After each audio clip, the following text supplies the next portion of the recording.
Okay, welcome to an impromptu live stream of packing John Hartzell's 201-2 from 1953. I had planned to do this yesterday, and I had customers in the workshop all day unexpectedly.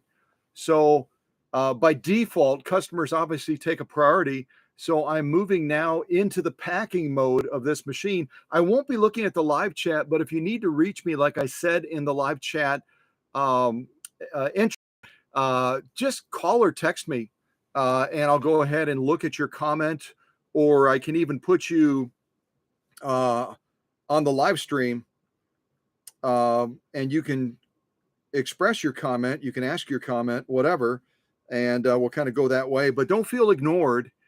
Please don't feel ignored. I just want to focus on getting this machine packed up, and I've got to get it to the post office so it can start heading towards Connecticut.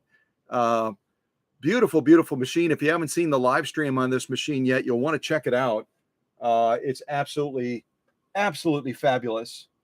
And it even surprised me at certain points with the ease at which it went through the various heavy duty sew offs.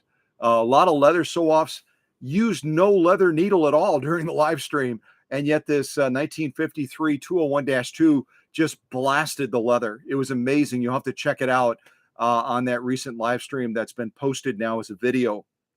And again, I'm going to jump right into this packing. It'll probably take me a while. I'm not going to take you through every single step to the very end. I'll probably end the live stream once I get to a certain phase, and then you can look at other live streams as far as how the tote is closed and all of that sort of thing.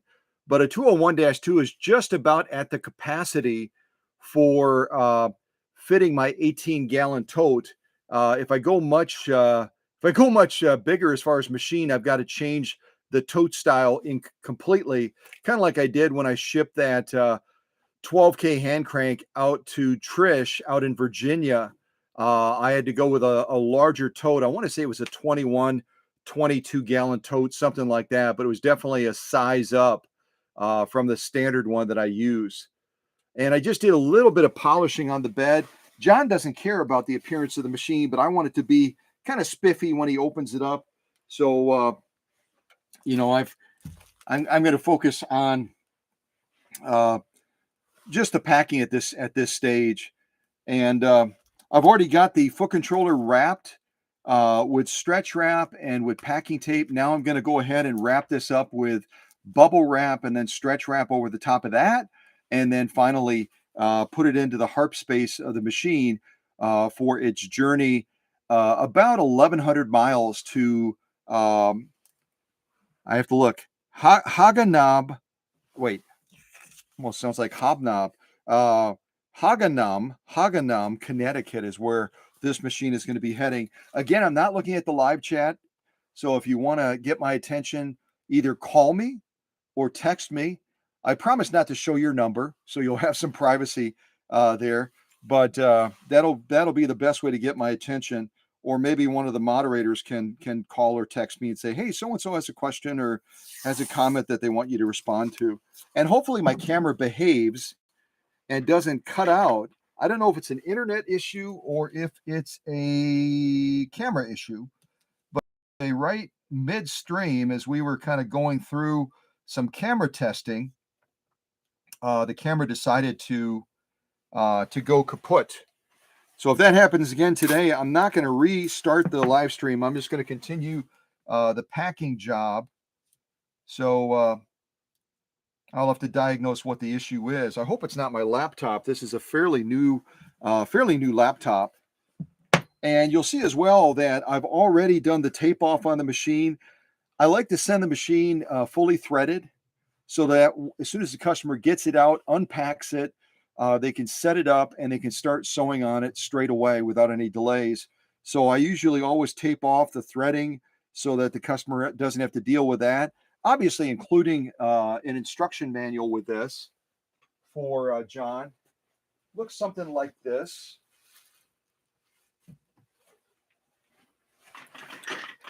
This instruction manual is actually a reprint that I've done. Uh, and I did it intentionally. Like I've done the same thing for the 221, the 1591. I'm trying to think of what other machines I've done reprints on. And then I get it professionally bound down at Bay Impressions in Oconto. But these are nice because they're printed a lot larger. The ones that a lot of manufacturers put out are tiny little books. And you almost need a magnify glass to read them, especially as you get a little bit older. It's harder to read the real small original copies. So this is the equivalent of an original copy. It's just enlarged. And I didn't ask Bay Impressions how much bigger they made it. Kind of gave them that idea of how big I wanted it. But it's going to make it a lot easier to read. You can see the text here compared to the original is so much easier to see.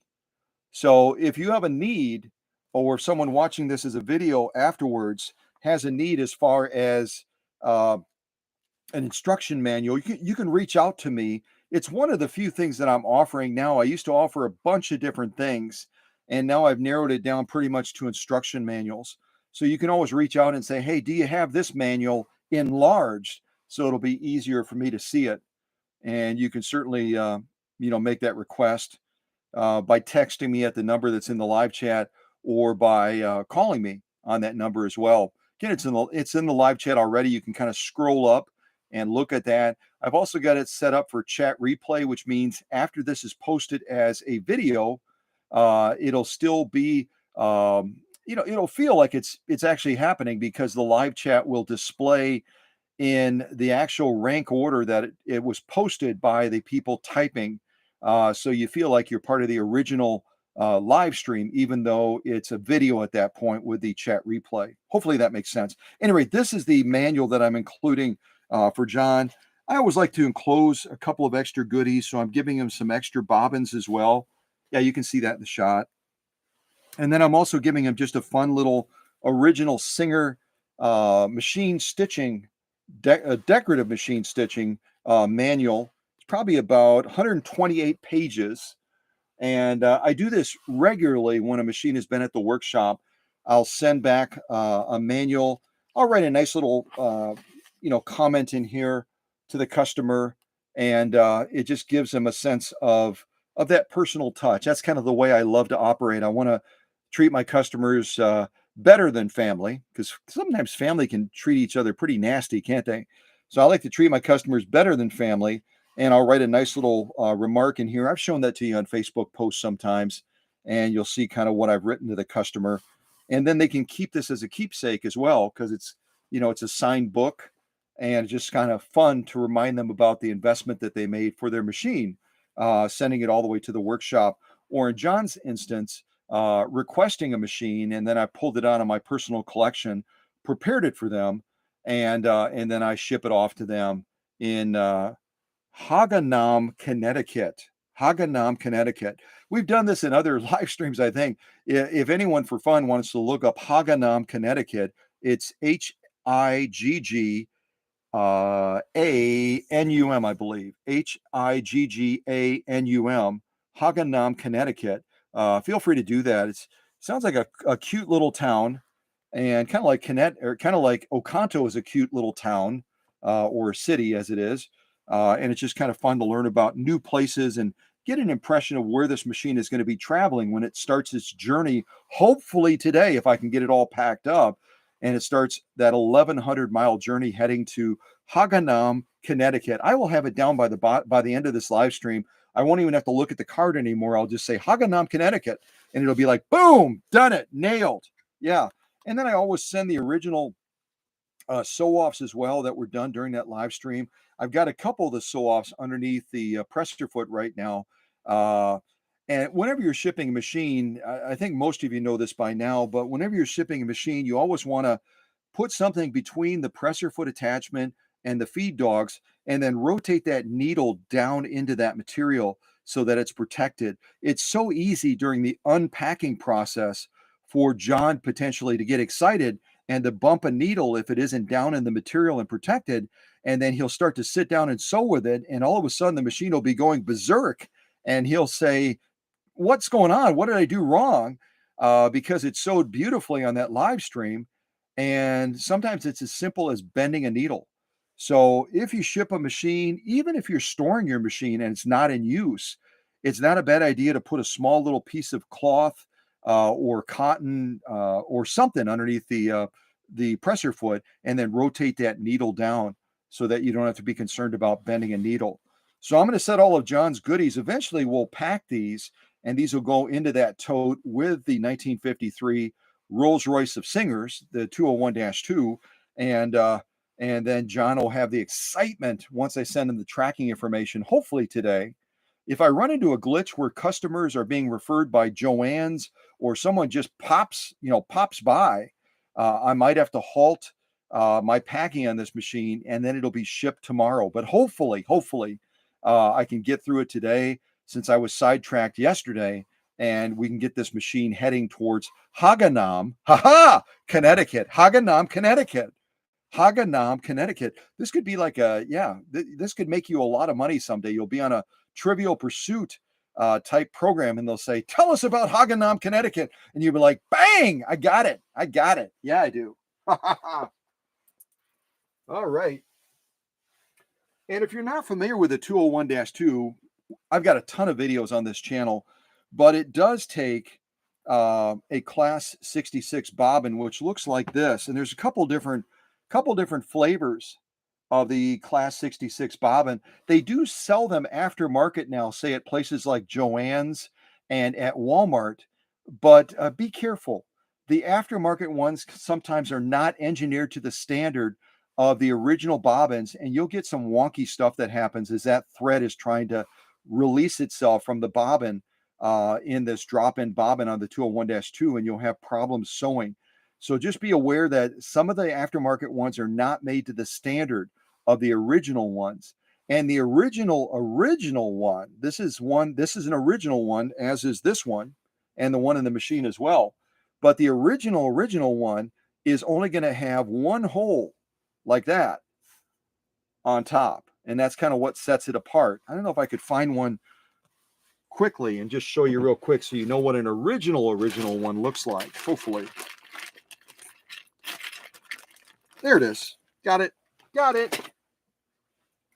So these are both original Singer bobbins, Class 66 bobbins, both originals. But you'll see the one on the left is the very first one that they would have rolled out.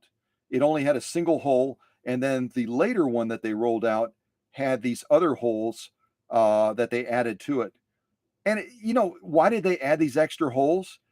Quite honestly, it was simply to make it more easy when the person was winding the bobbin, whereas they mounted it on, they didn't have to rotate it, and try to connect with that single hole right there.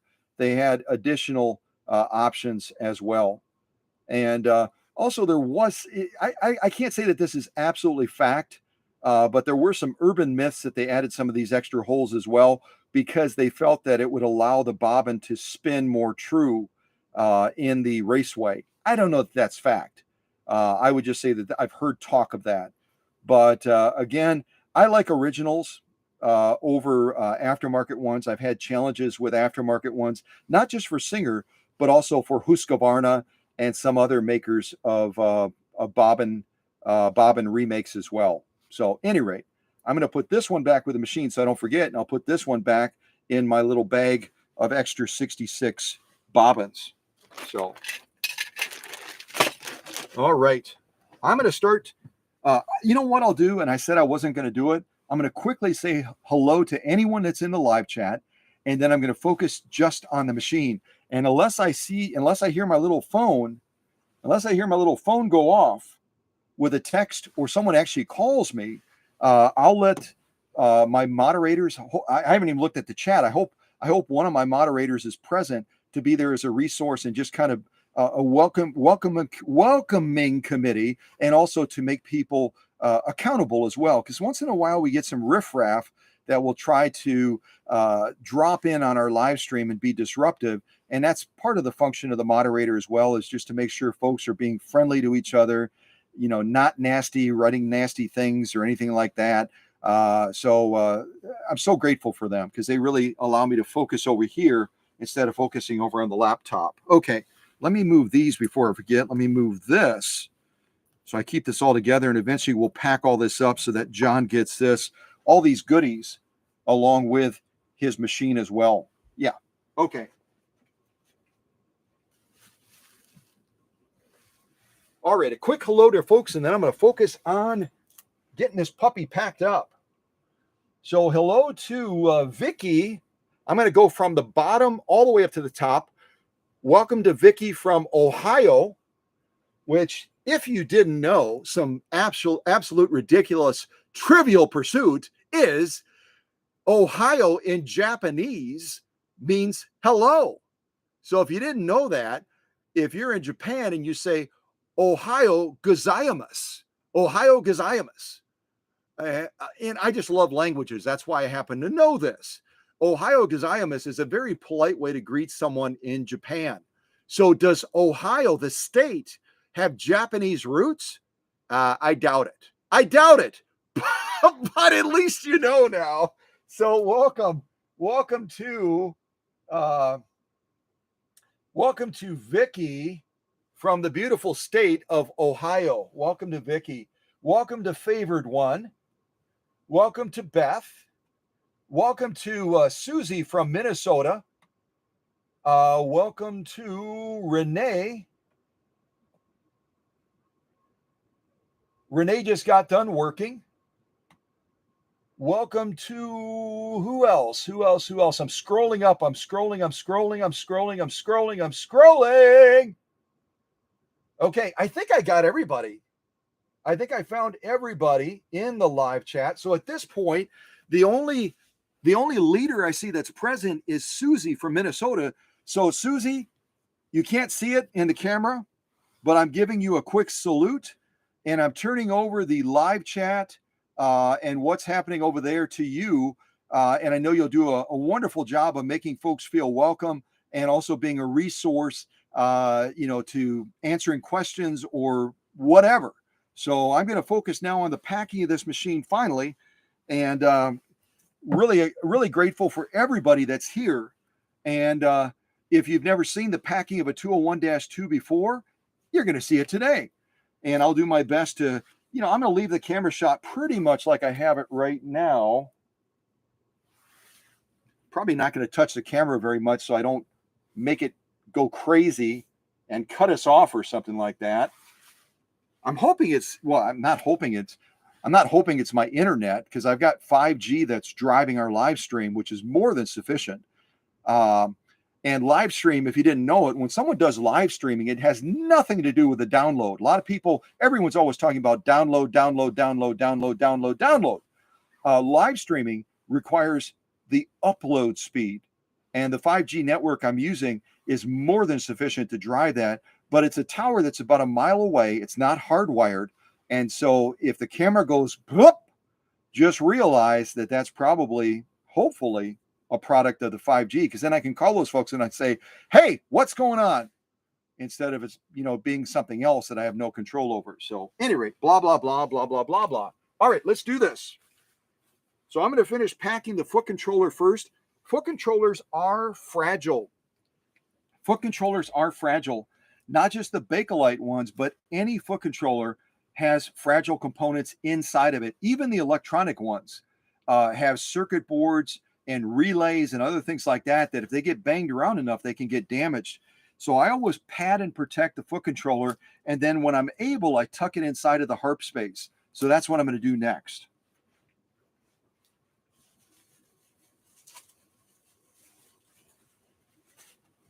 Let's see here. I think I'll use some of this fancy green bubble wrap. And by all means, let me know how the audio quality is.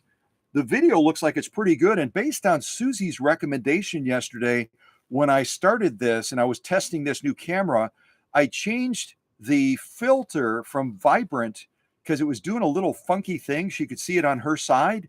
And I changed it back to the default, which is supposed to be truer colors, nicer colors, nice balance, blah, blah, blah, blah, blah, blah, blah. So I'm going to go ahead and start wrapping this foot controller. And if I hear my phone ring or I hear it go off, I'll answer it on the live stream, and I just won't show your phone number. That way you can feel like you're almost like a call-in show, like on a radio program or something like that. I think that's kind of fun where you can actually call in. I'll put you on speaker and folks can not just see your name, in the live chat, but they can actually hear your voice, which would be kind of cool. All right, so I'm gonna, and yes, this did come with a sewing machine to the workshop, so I'm recycling it. I'm trying to be green. I'm trying to be green and recycle this green bubble wrap and wrap it around this foot controller. I use all kinds. You may have seen this in the shot. Could you see it over there? Yeah, I think you could. You may have seen it in the shot. I use a variety of different polishes, even on machines that have been in my paint shop and have brand new paint, brand new decals. I'm real careful about it to make sure that that paint is fully hardened. If you didn't know it, commercial paint that's used like in auto centers and stuff like that, if you get your car damaged and you file an insurance claim, it dries to the touch fairly quick, but it doesn't fully harden for up to 2 to 3 months. And that's particularly true of the clear coating. Some people refer to it as a veneer, but the commercial clear coating that I put on machines that have been fully painted, that can take up to 3 to 4 months to fully dry. So I'm always real careful if I decide to put a light coat of polish on a newly painted machine.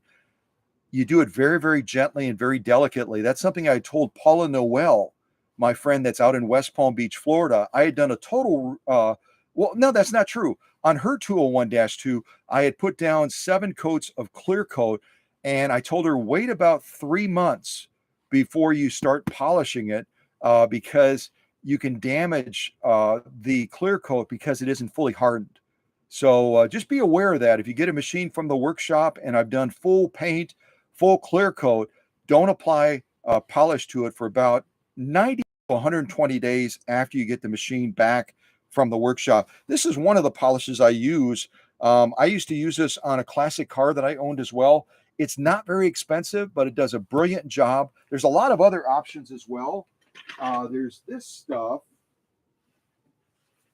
which is a little bit more fancy. It's a little bit more fancy. And you can see by the 2 little dots above the O that that's normally going to indicate that it has German origins. That in German is called an umlaut, which gives the word an U sound, the 2 little dots. And then this is the stuff you use before it, or that I use before it on certain machines. If it has a lot of varnishing on it, a lot of junk on the surface, and the customer doesn't want to invest in repainting the machine, I don't charge them for it, but I'll use this first, the Zemul, however that's said. I'm not even going to try. This stuff over here I'll use first as a cleaner to start wicking up that stuff that's deep into the clear coat. And sometimes if the clear coat is gone, it's deep into the paint. And then I'll apply this stuff secondly. The only stuff I don't like about this Zemul, whatever this stuff is it separates when it's sitting and it's not in use, especially as cold as the workshop gets. It separates. You can see it's almost watery right now. And before I use it, I've got to shake this stuff up for a good 20, 30 seconds in order to get it nicely mixed again. And then I can use this first, that second, and restore a lot of the beauty. It's not going to be like it came from the paint shop, but a lot of the beauty will be restored if you use these two in conjunction with each other. So, and it says superior mirror finish repairs swirl marks and minor scratches. So this stuff on the right not only makes it look pretty, but if it has minor scratches, or if someone's used like a buffer on it, you can use this on cars obviously as well. It's going to help to deal with that swirl that you can sometimes buff into the clear coat on a car. And it just, you look at it from certain angles, it's just ugly. So anyway, a little bit of some of the stuff that I will employ to try to, take a machine that's not going to go through the paint shop and just give it a little bit more of a prettiness to it. I always believe if you sit down to a machine and it's beautiful to look at, and even a machine that has tarnishing on it or veneering or varnishing or whatever, it can still be a pretty machine, but it doesn't have that pizzazz, that beauty look to it. Anyway, I'm talking way too much. Let me start packing more. Also, I should turn my heater on because it's downright chilly down here. today, give you an idea, take kind of a machine surface test here. So that's the temp in the workshop. Well, actually, the workshop is probably even a little bit cooler, around 57 degrees, 57.2. And depending on where, actually, here I just shot the chromium plated and it came up at around 54, about 55 degrees. And that it's a little bit chilly. It's a little bit chilly. It's definitely not West Palm Beach, Florida, that's for sure. All right. So let's protect this foot controller for its 1,100 mile journey to Haganam, Connecticut. Haganam, Connecticut.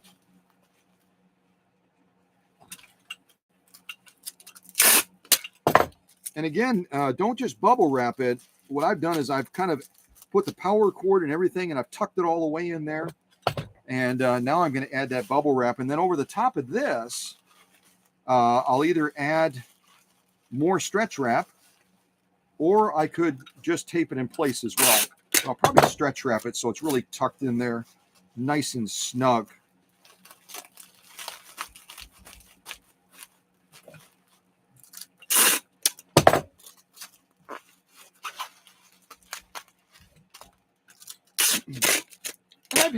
I occasionally get people that write me notes thanking me about my packing process.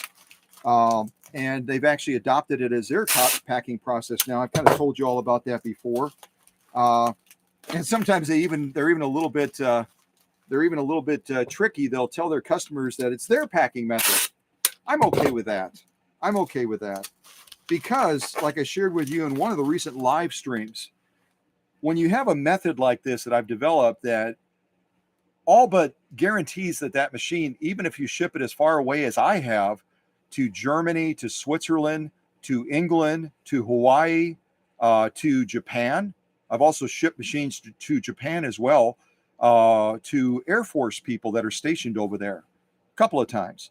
And if you want to make sure that you've got a method that's going to work, you put it to use and you share it with other people. Just like as I shared with you in the other live stream, an auto manufacturer was the first one to take a standard seatbelt that went across your waist only and come up with that very, very nice, is it a 3-point or a 5-point, almost a harness one that we commonly use now, where when you snap it in, it goes across your chest as well.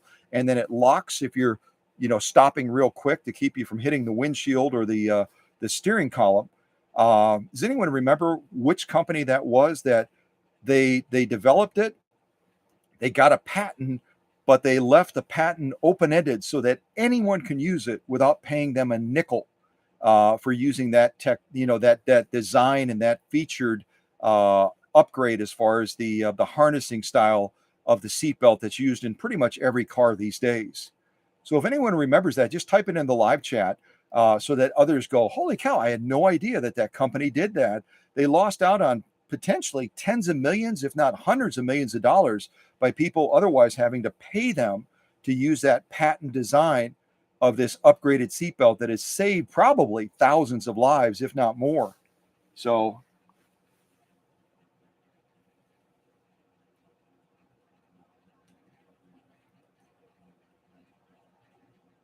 I'm just looking at the chat real quick to see if anybody types the name of the auto manufacturer that developed the technology of that upgraded seatbelt. I think it's called a 3-point seatbelt or something like that, that most cars, pretty much every car these days has that design where you pull it across. There's the strap across your chest, and then there's a strap across your waist as well. You snap it in place, and you're pretty much secure. Yeah, Vicky, go Vicky, go Vicky, go Vicky, go Vicky, go Vicky, go Vicky. Yeah, go Vicky. Yeah, Vicky's absolutely right. It was Volvo out of Sweden, out of Sweden. I want to say Sweden like that. It was Volvo out of Sweden that developed the technology for that seatbelt many, many moons ago. Someone could Google it if they wanted to know when Volvo developed that. But then they went ahead and filed a patent, and they left it open-ended.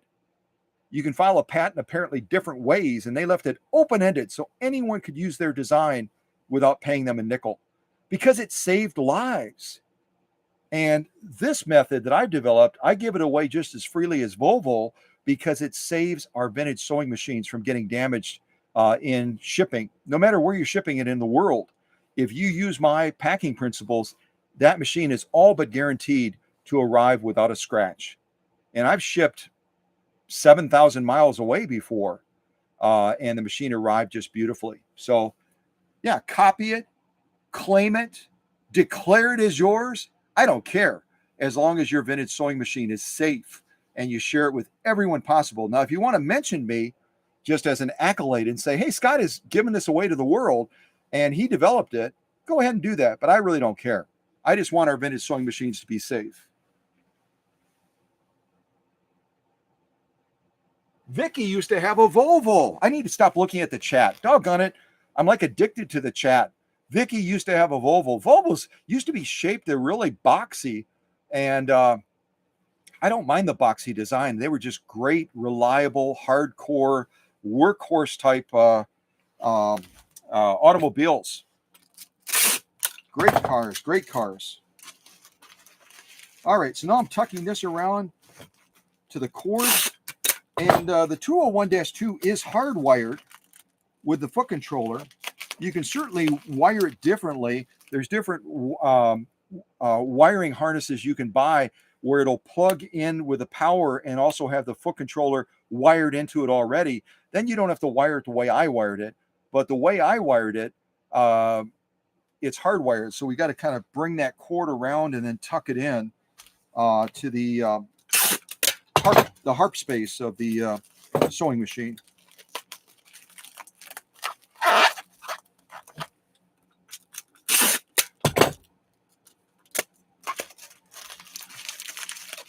Okay, I'm going to put a couple wraps of tape around this, but I've got it tight enough. And tucked into the foot controller that I'm not concerned about stretch wrapping it down as well. It's really, really tight. And then what I do is just kind of bring it around. And again, the needle is already rotated down, so I'm not going to bump the needle and bend the needle. The needle is already down in the material, so it can't get bumped. And I'm just going to do a final check on the needle clamp and the presser foot bolt as well to make sure that they're nice and snug. Rotate that right into there. And now what we're going to do next, because I've already tagged everything down with the blue painter's tape, now we're going to go around the machine with stretch wrap and just kind of cinch everything in nice and tight. And then I'll put bubble wrap over that, stretch wrap over that, packing tape over that, and make a nice cocoon around this machine. That's our next step.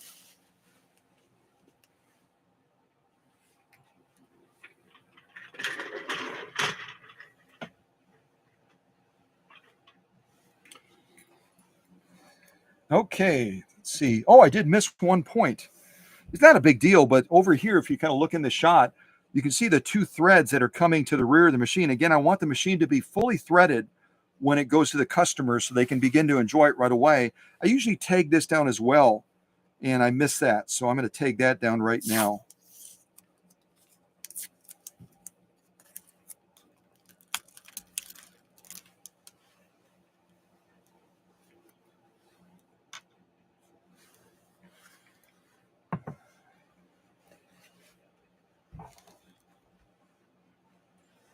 Just going to do a quick inspection of the bottom of the machine as well. Kind of tilt this back.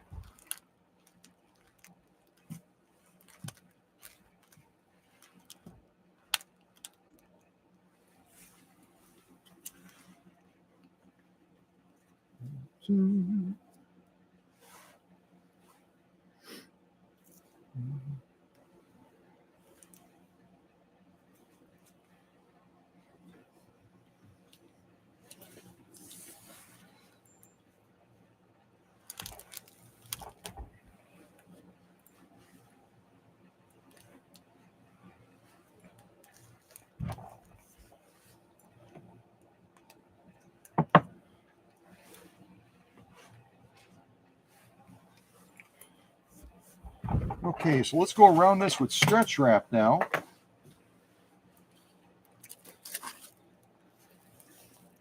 And I put the stretch wrap on here for a couple reasons. One is it's going to contain that foot controller and restrict it from being able to move around or anything like that. So it's going to keep it even safer. But it also protects the machine from getting anything into there. You know what I mean? As far as your packing with the bubble wrap and that, I kind of want to just seal it off. The only thing I have to do real quick, I'll stop right there, is some of the more sensitive areas of the machine. I'm going to add a little bit of extra protection, even though we're going to be going around this 201-2 with about 4 to 6, maybe even 8 layers of packing material, depending on how far that machine is going to travel. I add extra padding to the upper tension, which is a little bit vulnerable. I add extra protection to the side plug-in point that's made out of plastic on these machines where you plug the power cord in.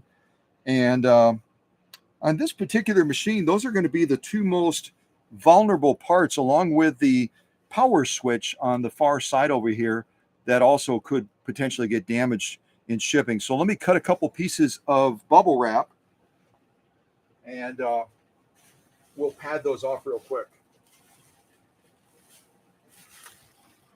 And we'll continue to use this green bubble wrap that I got off of another machine when it arrived at the workshop.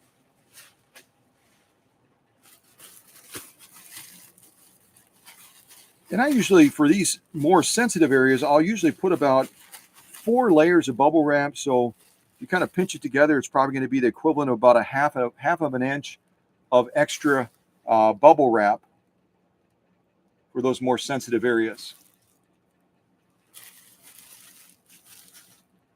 All right, here's my scissors.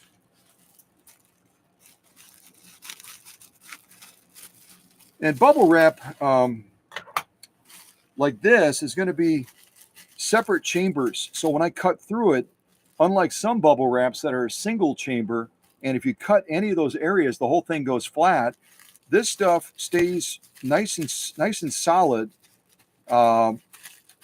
even after you cut it down like this to fit the area that you want to add extra protection to.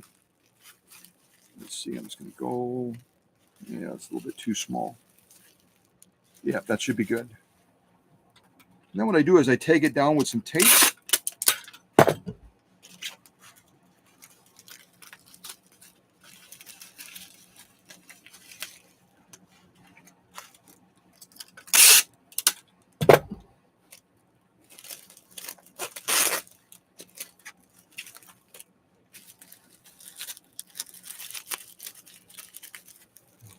So that will protect our upper tension much better than just the padding that we're going to add afterwards. Come around here, just kind of take it in place.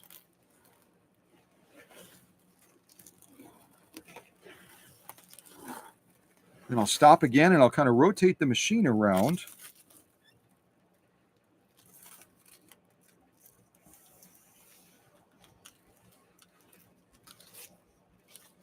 And now we'll concentrate on this area over here, which has the plastic plug-in that kind of sticks out from the machine. It sticks out probably a good, probably about 1.5 inches, almost 2 inches. And so you got to pad that real well. Plus this little white switch right here that you may not be able to see in the shot. There's a little on and off switch right here. And we want to pad that as well. So I'll cut another piece to fit that. First of all, I'm going to tie off this stretch wrap that we just added so it doesn't unravel.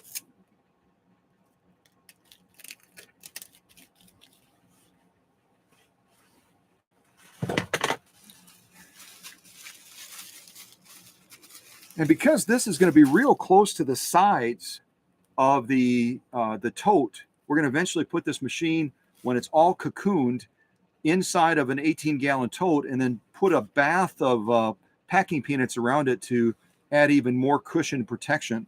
Because this is going to be so close to the edges, I'm going to add a little bit of a thicker layer of protection to this so that this doesn't get cracked.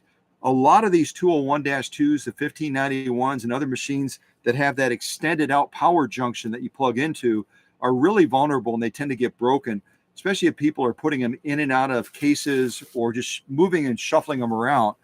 So we're going to try to safeguard it so that that doesn't happen.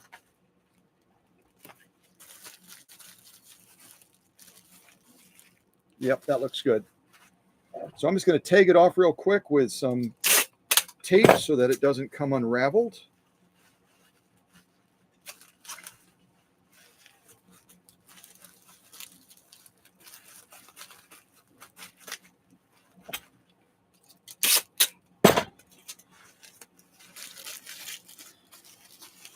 Just kind of wrap it around that plastic housing that sticks out right there. And now we're going to come around with a stretch wrap again to anchor that down.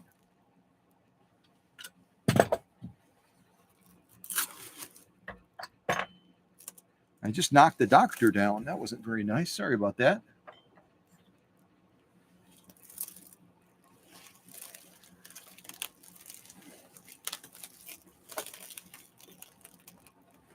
I think I'm going to knock the doctor down again here pretty quick. I'm going to move him back a little bit so that he doesn't tip over.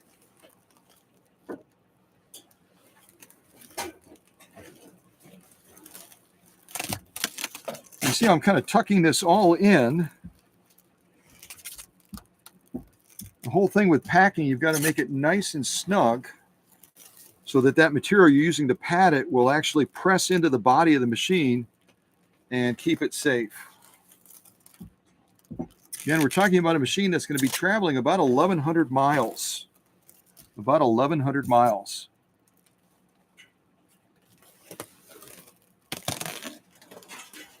You can see I'm just continuing to work my way around the machine. We've padded the areas that are most vulnerable. Now I'm going to do like a little crossover and kind of anchor down that thread that's on top.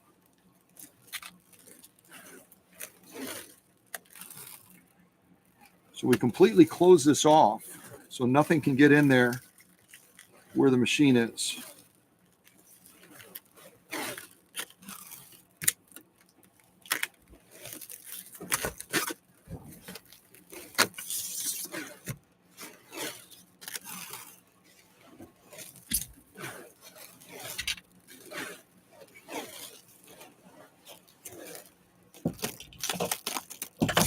Poor doctor. Plus I knocked over my Rolls Royce as well. There we go.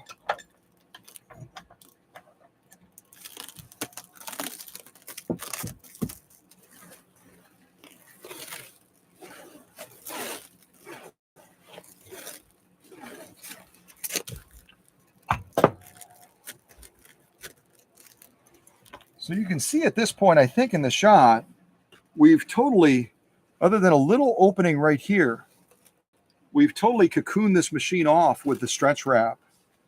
And now what I'm going to do is I'm going to anchor this down with packing tape. I'll also close this little opening over here by just kind of going over the top of the opening and making contact with the stretch wrap on either side. So I'm at no point am I touching any part of the machine with tape. I'm not, other than the painter's tape, I'm not putting any of this packing tape anywhere near the machine. Which is as it should be, because tape leaves a horrible residue and it can even damage the clear coat and or pull off the paint if there's not enough clear coat on there to protect it. So now I've closed that entire opening up there, again, just anchoring from one side of the stretch wrap to the other, totally closed off. Now we're going to reinforce this. I'm going to rotate this back around. We're going to reinforce this stretch wrap with the packing tape because we don't want to leave it at a point where the stretch wrap is just kind of on its own. It's going to be too flimsy. It's not going to hold things stable.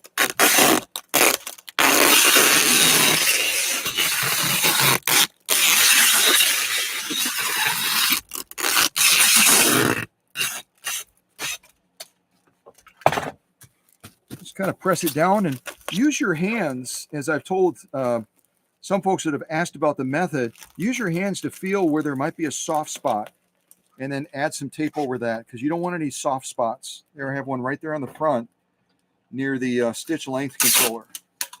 And I could have added a little bit of extra padding to the stitch length controller as well, but it is metal and we're going to be putting about 6 layers of bubble wrap around to protect that as well. So I don't think that that's going to be an issue. Shouldn't be an issue at all. Go over the top of that. Again, the crown of this right now is just stretch wrap, so I'm reinforcing it with the packing tape across there.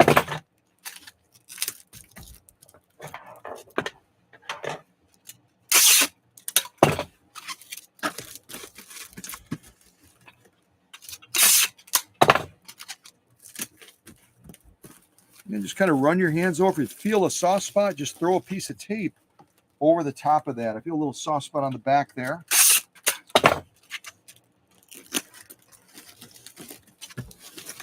So right now I've got a really nice shell around the machine that's a combination of the stretch wrap and the packing tape. So already we're creating a nice barrier to protect the machine and also to stabilize the machine as you press in on it, almost like the seatbelt that Volvo developed and gave away to the world. As that seatbelt presses into us, especially if we stop suddenly, it's going to hold us stable so that we don't get harmed. The stretch wrap and the packing tape do exactly the same thing. They press in on the machine to keep it from getting harmed when it's getting bounced and dropped and banged around and everything over that 1,100-mile journey.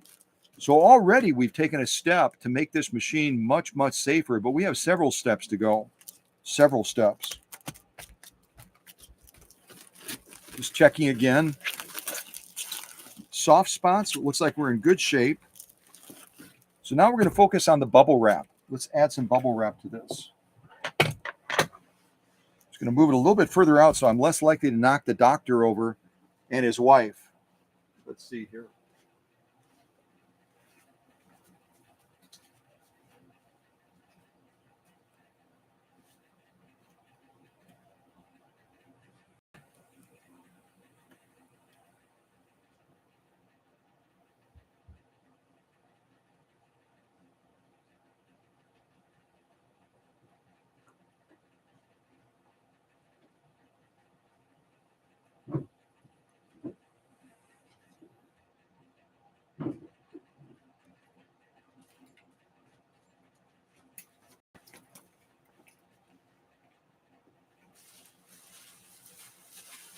All right, so I'm going to try to recycle some more of this green bubble wrap.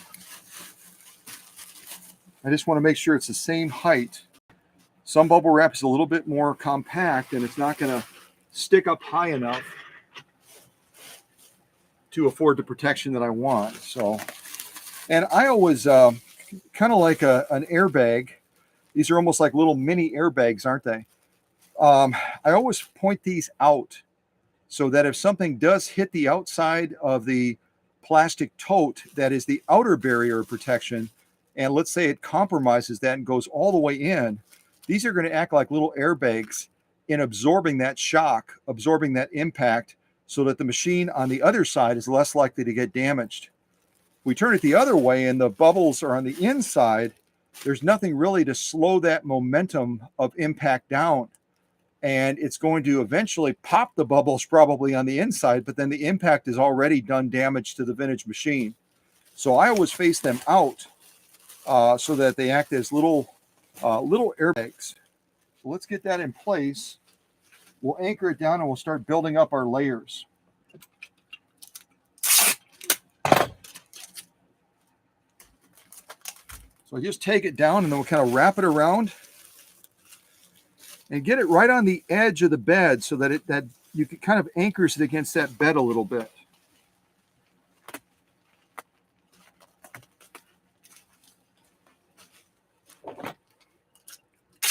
First layer down, tag that down, and pull it nice and tight. We're going to be anchoring it down with stretch wrap anyway, but when you get that first layer on, pull it nice and tight so that it's really tucked around that edge on the bottom here, and it's not going to slip up. We'll do other things on the bottom to anchor it in place, but just from the very beginning, we want to have it nice and stable.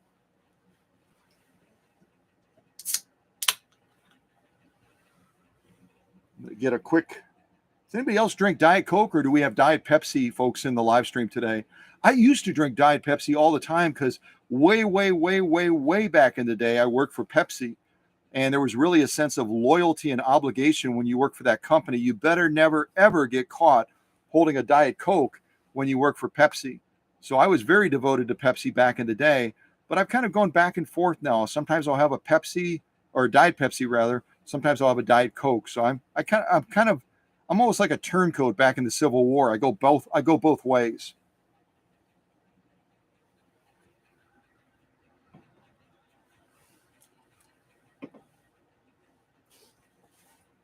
All right, our next layer. Again, facing the bubbles out.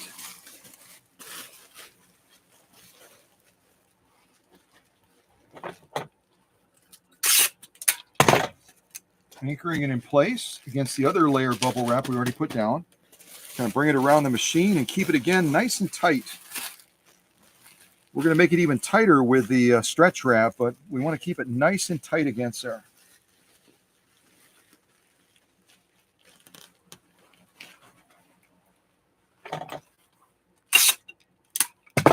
And I can feel I just pulled on that tape dispenser and I must have reached the end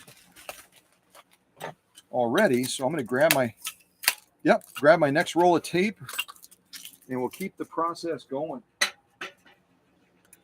And there's a lot of tapes you can buy. I buy the stuff online where I can get about 18 to 24 rolls of it because I go through so much of it. So you can do the same thing. You can buy your tape online and try to save money. We're all trying to save money these days, aren't we? Okay, we've got our second layer on now. So we're up to about 2 layers. We're going to be adding several more. And again, I love the fact that I'm able to recycle this cool green bubble wrap that was used by a customer that shipped their machine to the workshop. That way we don't throw it away. It doesn't end up in a landfill right away. We repurpose it, we reuse it, and we give it more mileage where it probably does eventually end up in a landfill, unfortunately. That's pretty much where most stuff ends up, isn't it? Again, the bubbles are facing out. Bringing it around the back of the machine, hopefully not knocking over any of our friends. Trying not to knock our friends over. So now we're up to, on this side over here, we're up to 4 layers of bubble wrap. On the front, 3.5. So we're just going to keep going. Going to go right up to about between 6 to 7 layers of bubble wrap, and then we'll anchor it down. And that's where you'll get that cocoon effect where we'll suck it in, almost like, remember those bags that they used to use to keep food fresh, and they would have like a vacuum system and they would suck out all the air, and they did the same thing for clothes as well, supposedly to keep them from getting wrinkled. They put it in a special bag and then you hooked it up to this vacuum thing.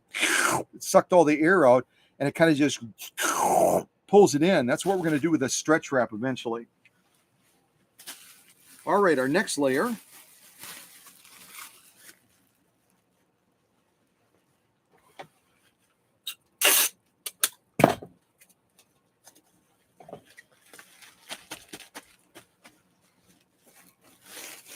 This is a shorter piece, so I'll really watch those layers carefully, because with a shorter piece, it's not going to come all the way around, which means we'll have a little bit more protection on one side, so we'll eventually even that out. We'll even that out so we've got the same layers all the way around. So right now on the front, 1, 2, 3, 4. On the back, 1, 2, 3, 4. That's pretty even. 1, 2, 3, 4 on the side. 1, 2, 3, 4, 5. 5 on this end over here. So, all right, let's add our next layer. We're getting close. Getting close. And I'll start it on this end since it's a little bit thicker on the right side. We'll start it on this end so we get a little bit more wraparound, hopefully, on this end over here. And I was asked once before when I was still doing videos, I wasn't even live streaming yet, Someone asked me, have you always used this packing method? The answer is no. Way back in the day, probably 15 to 20 years ago, when I first started working on machines and I started sending them different places. Uh, Believe it or not, what I used back then is I certainly used bubble wrap to pad the machine, but instead of sticking it inside of an 18-gallon tote like I do now to make it water resistant, if it's left on somebody's porch out in the rain, it's not going to harm the machine because that tote acts as a water barrier to the machine. But back in the day, instead of using a tote, because they were really expensive, and I was just beginning, I was just starting out, and I would go to thrift shops and I would buy vintage suitcases. I would buy vintage suitcases, and the machine would be padded similar to this, not exactly the same, would be padded similar to this, and then it would go inside of a suitcase. And then I would seal the suitcase with stretch wrap, and I would walk into the post office holding it by the handle, and I would ship it wherever it was going to go. So that was my original method. My original method was typically vintage suitcases I would buy at thrift shops, and that was my equivalent of the tote that I use now. And some of those were Samsonites, so I mean, those were probably in some respects even stronger than my tote. But with all the other improvements I've done to the packing method now, I'm very fortunate that I've had machines shipped all over the world, and they've all arrived without any harm, without any issue. Very thankful for that. All right, so let's see what we have now. We've got 1, 2, 3, 4, 5, 6.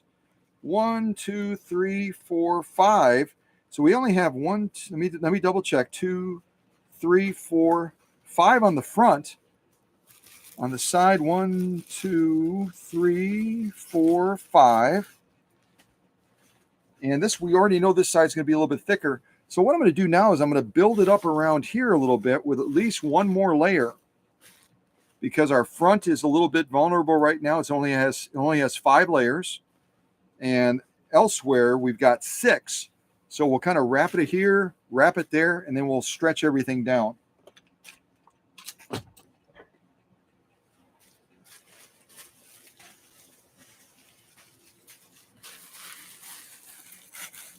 So now we'll kind of do this. We'll start on this end and kind of bring it over this way. Yep, like that.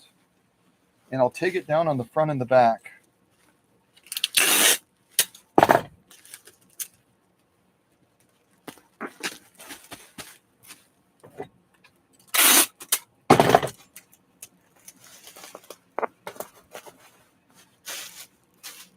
There we go. Just going to add a little bit more wrap around here to protect that. Remember, our stitch length controller is right there, and it's metal, but it could get bent, and then it's connected to the pitman arm, and so we don't want to damage anything internally. So I'll add just a little section right there to kind of come around to this edge, and then we'll have a solid 6 to 8 layers all the way around the machine. So I'm going to cut this down a little bit because we don't need the full length of it. Maybe I can just break it. Let's see. I don't think this is perforated. Yeah, it's just being held together by tape. So give this a quick little cut, and we'll add this to reinforce that area where the stitch length controller could potentially be vulnerable. All right, bubbles facing out.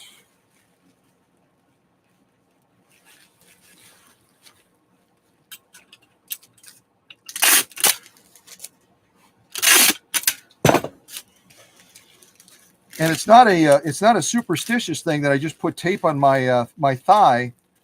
Sometimes I'll go to grab that tape off of the roll, and it'll fold over on itself. And so I don't want to, try to finagle with that. So I just throw it on my thigh, and then I throw it eventually in the garbage. So.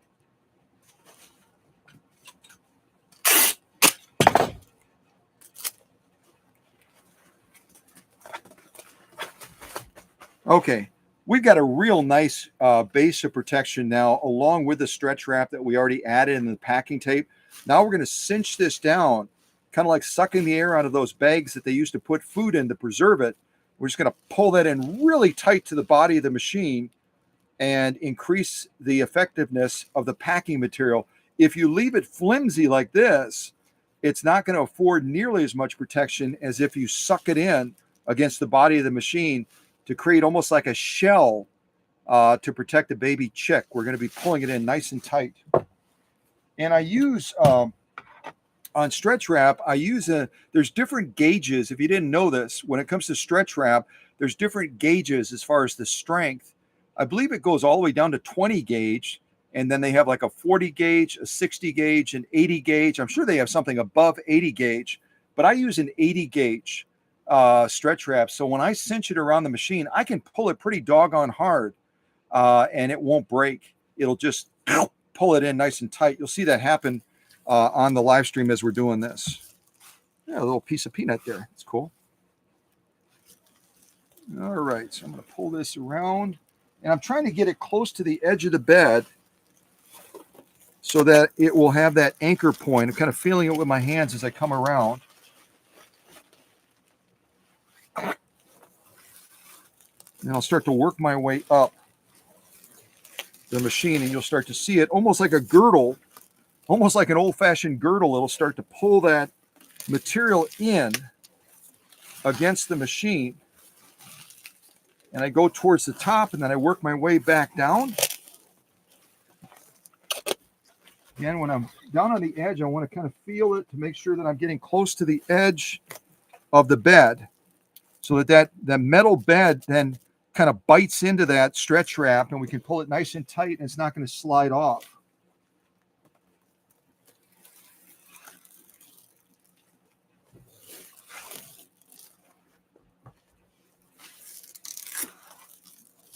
Now working our way back up again. And I'm pulling that with quite a bit of force. Once in a while, I will break it, even though it's 80 gauge, but not very often. 80 gauge stretch wrap, that stuff is pretty doggone strong. Now I'm going to come across the top. You see these little flaps that are sticking up. I'm going to pull that and suck that down to the top of the machine as well. And we're still going to add extra protection to the top anyway. But this kind of just tucks it in and kind of just pulls it nice and tight.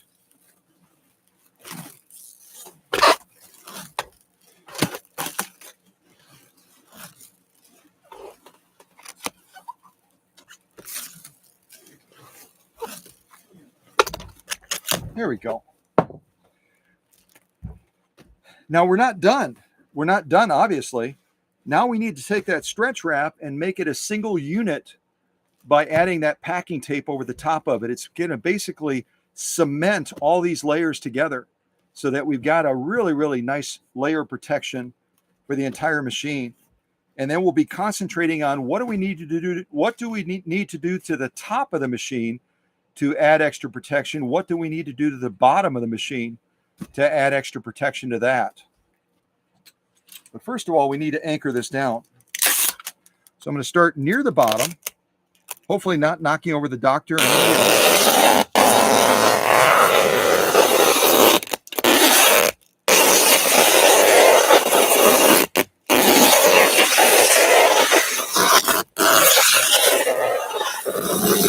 All the way back down.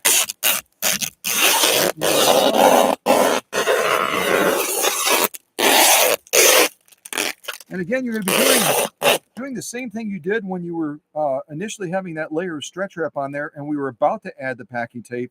What I'm going to do eventually is I'm going to feel around the machine and feel for any soft spots where the tape may have missed going over that stretch wrap, and then I'll go ahead and add extra tape to that.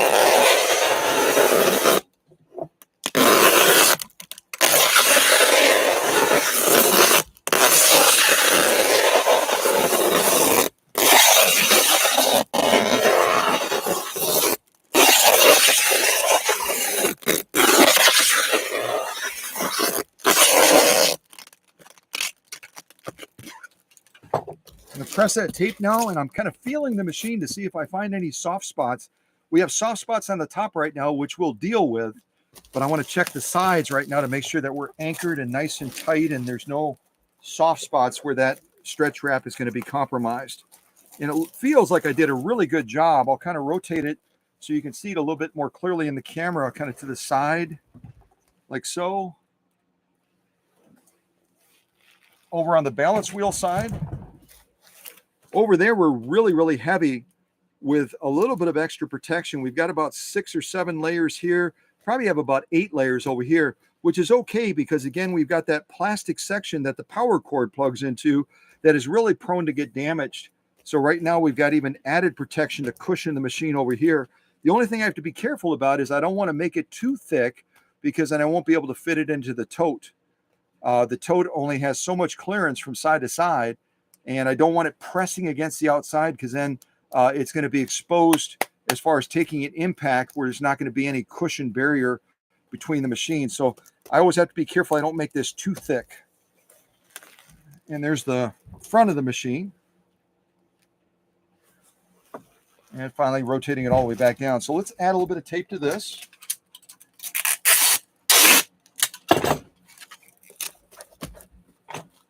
And as you can probably tell, I don't scrimp.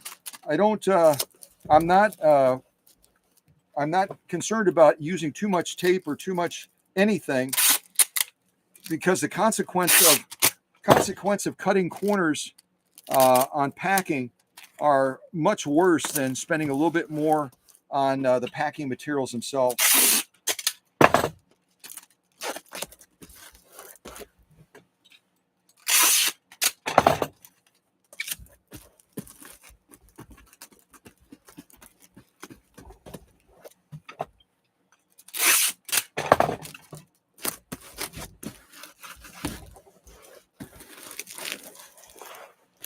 Okay, we're really, really solid right now. This could take a really hard hit and the machine is not going to be hurt from any side. The only thing we have to do is we have to fortify the top a little bit more, because the two areas that a machine is most likely to receive damage to is going to be from a downward strike where that lid kind of collapses a little bit. Let's say they put something really heavy on top. So we want to have more cushion on top of here, and then we'll fortify the bottom as well. So I'm going to grab some more bubble wrap. We'll create like a little barrier across the top of here, almost like a little crown that'll take a large impact if it gets hit.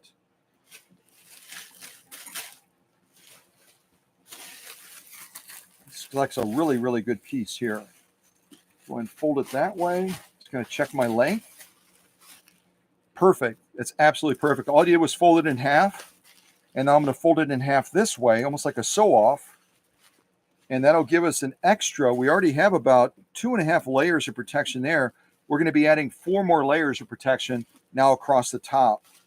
And this will never be up against the lid. So even if the lid takes a hard hit on top, it's going to buckle a little bit and then flex back because it's plastic without ever touching the machine. But we want to add this just in case, I had one machine that went to Texas one time, and the guy that was receiving the machine, the customer, was a hardcore cross-country trucker. I mean, this guy was not a wimp. He was hardcore. And he was almost in tears when he called me to tell me that his tote had arrived when he was at work. He just got home, and let's see what I just did. The left side of the tote was almost halfway crushed down. It was crushed down. And he was fearful that, I think that was a single 1591 that I had shipped to him. He was concerned that 1591 surely was damaged after an impact like that. So I said, take a breath, start, take the lid off, start unpacking the machine. And I literally like a triage nurse or a suicide watch line or something like that. I was on the phone with him. I say, I'll stay with you on the phone to make sure everything's okay. So about 45 minutes, we were on the phone for about 45 minutes to an hour before he got the machine out. He started to peel the layers back. And then like a little kid, again, this is a hardcore truck driver, cross country, this hardcore truck driver starts giggling like a little kid, because as he pulls the layers back like an onion, he sees that the tote was destroyed. The tote was useless at that point, but the machine on the inside was spot on perfect. No damage, no problem. And he was a happy camper. And that's because of this packing method. So I'm very grateful that I was able to come up with it, and now I'm able to share it with whoever wants to put it into use. Okay, so we've got our 4 extra layers. We're going to drape that over. Now we're going to take it down with packing tape and mold it to the top of the machine. There's our front. I am having trouble with tape today. There's our back. And this is a little bit of a physical activity. I'm actually getting warm now with the heater running, so I'm going to shut the heater off. Shut that heater off, and it'll be even quieter in the workshop now, so you'll be able to hear me hopefully really well. We're going to do it on the left side over here. And when I'm putting that tape on, I'm kind of pulling, getting the tape to stick to this bubble wrap, and I'm kind of pulling it nice and tight, the equivalent of that stretch wrap that we did to the body of the machine. You don't want to leave anything loosey-goosey. You want to make it nice and tight so that it's molded, it becomes one with the machine, and it's going to increase that protection factor dramatically. I'm going to do it over on the balance wheel side as well.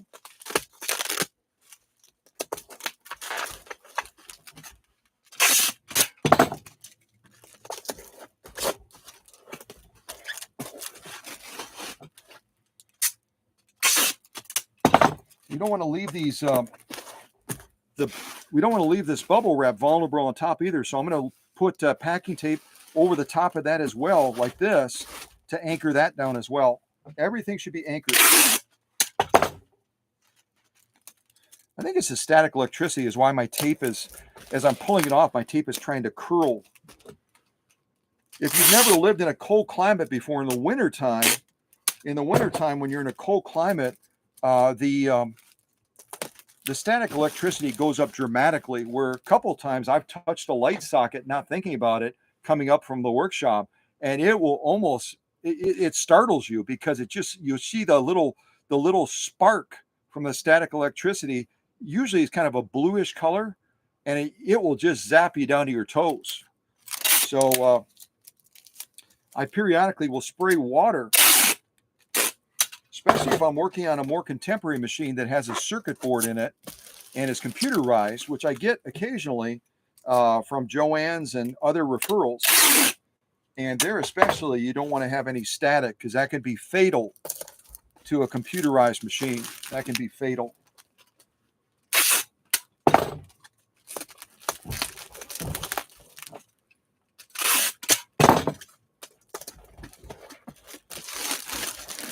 Again, I'm just checking for soft spots. Feels like we're really solid. I'll rotate this a little bit so you can see it from different angles. And the other thing I want to be aware of, actually I can see it clearly enough. On some machines, when you get to this stage, if you don't really pay attention, if you get distracted, if you get interrupted, on some machines, unless you have the luxury of tilting it back and looking at the bottom, you can almost lose track of what's the front. And I always like to, when I get to a certain stage of completing the machine, I like to write front on the front of it and back on the back of it, so that the customer knows as they're taking the layers off how the machine is orientated. So on this one with the potted motor, it makes my job a lot easier, because it has that little bulge on the back that tells me, okay, that's the rear of the machine. But I'll rotate it so you can kind of see it from different angles. There we have the front of the machine. And again, we have, if you equate about 6 to 8 layers of bubble wrap, you're talking about probably about that much thickness of protection, almost 2 inches of padding around the machine. There's our balance wheel side. Here's our potted motor. Rear of the machine over here. So from the top, from the sides and everything, we have built a Brinks truck right now. This machine is very, very well protected, but now we need to focus. There's our faceplate, side over here. And again, the front of the machine one more time. And I do call this kind of packing on steroids. I realize that there are those eBay sellers and other folks that are flipping machines that if they saw this packing method, they'd be like, oh, no way, Jose.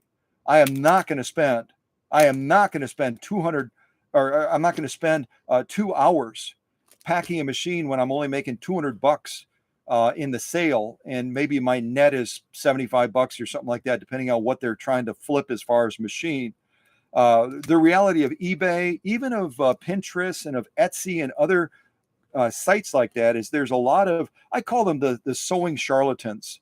They're sewing charlatans that don't know a bobbin from a balance wheel. They don't know a hook system from a hot dog, and they're just looking to turn a quick buck. And they'll say fully restored. They'll say like new. They'll say whatever they're going to say to try to hook that buyer to buy their product. And a lot of those machines end up landing in the workshop afterwards because there's issues with them. But they're not going to invest the time to do this. They're going to throw a couple things around the machine real quick, drop it into a box, send it off somewhere. If it arrives damaged, that's the insurance problem. That's the customer's problem then, being on the phone with USPS or someone else for hours sometimes trying to settle a claim, and they still have a broken sewing machine in the end. So this, for me, it's just a common sense investment to protect this machine so that it can reach Haganam. There, I got it. Haganam, Connecticut, 1,100 miles away, and it'll come out of that tote.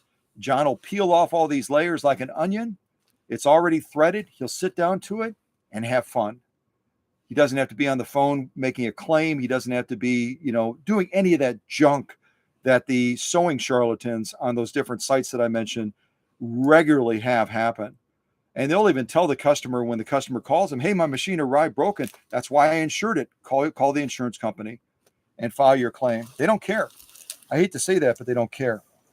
So I'm going to get my little pillow out now. I'm going to lean this machine back. We've done a great job of protecting the upper body of the machine. The top of the machine is fortified and protected as well. Now we need to look at the bottom and decide what we're going to do with that, so that the bottom that's going to be riding like this in the tote is going to have a nice cushion of protection on the bottom as well.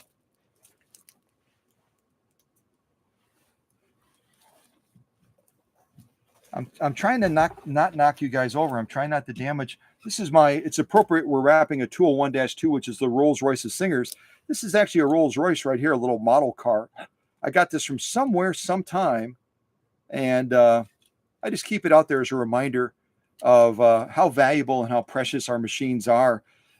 This is the Rolls-Royce of Singers, as I started calling it about 12 to 13 years ago. I was the first one in the world to do that after doing research and discovering that the Rolls-Royce company used a Singer 201 like this from 1948 to 1952.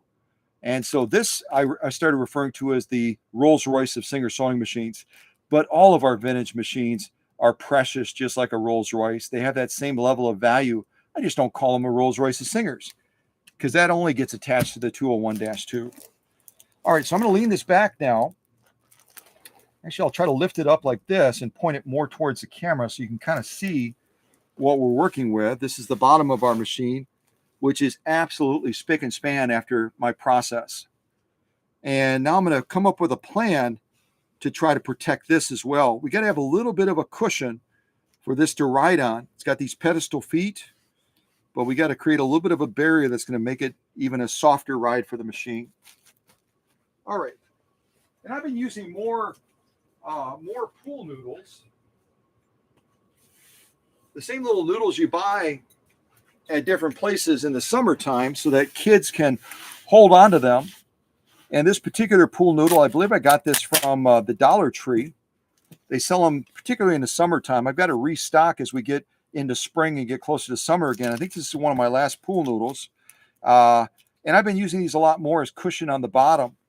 I'll extend them like this, and then the machine will actually ride on top of this like a cloud, giving a nice, soft, cushioned ride, almost like a pool noodle shock absorber. And these have worked really, really well. And when I posted the pictures on Facebook, I had a number of people contact me, say, what a brilliant idea. What a brilliant idea. I don't know if it's brilliant, but it's effective. And it's also not very expensive. You can buy a pool noodle for $1.25, and it'll cover almost 2 machines, close to 2 machines. So I'm going to keep doing them, keep using them. And then I kind of go like this. I'll cut it right about there so it extends out right about to the edge. And I'll put another one on the other side, and we'll have a really nice, cushy riding surface for this Rolls-Royce Singers. And I try to be careful when I'm cutting things. So I'm going to kind of measure it like this. Get my little marking point right there where my two fingers are. Get my fingers back a little bit. And just kind of go around like this. Keep my fingers way back. I got cut by an X-Acto knife a couple of times, and it is not a nice thing to have happen. Sorry about that. I knocked our little guy over up there, too. That's one of our little resting points right there. And now I'll just take that. I think I may have cut this a little bit long. Let me see. No, that's good. And I'll take this other one. We'll kind of match it next to it. And I'll very, very carefully get my cutting point started and then get it away from the machine, obviously. Okay, there we go. See where I've got that little slit right there? We'll just kind of follow around. Break it free. Yeah, so I've got another one for I'll have to get another pool noodle, obviously, but I've got another one that will work for another machine in the near future. We actually have one that we're going to be sending down to Oklahoma as well. So these are perfect, nicely done. And what I'm going to do now is I'm going to kneel down and I'll start to anchor these into place. And then we'll create a closure on this using packing tape over the top of these noodles so that we seal off the bottom as well. Because remember, this is going to go into a tote and it's going to be surrounded by packing peanuts. I've gotten machines in the past that I've gotten here, and I'll find packing peanuts stuck up inside of the machine because they didn't close off the machine from that environment where these peanuts were circulating around. They get into the pillar area. They get jammed up into the worm gears up around the pitman arm on the rear of the machine. I've had to pluck them out of almost everywhere. So to avoid that happening for John out in, I forgot, Higganum, there I got it, to prevent this from happening to John with his 201-2 out in Higganum, Connecticut, as he's unpacking it, you'll see eventually I'll seal off the entire bottom of this machine around these packing noodles, padding noodles, and just create the machine will be totally encased. There'll be no open spaces. There'll be no orifices where anything can get in. And that's the way the machine should be transported so that that machine is fully protected. All right. Blah, blah, blah, blah, blah, blah, blah. All right. So I'm gonna rotate this back towards me now. You can kind of watch me from the side a little bit. And I'm going to go ahead and get these anchored in place now. The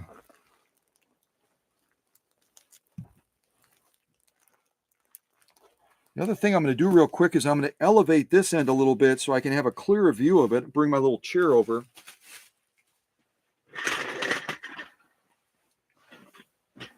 Actually sit down here, and where's my other little elevator? Here it is. Get this in place as well to elevate this so it's more level. Just check that. Yep.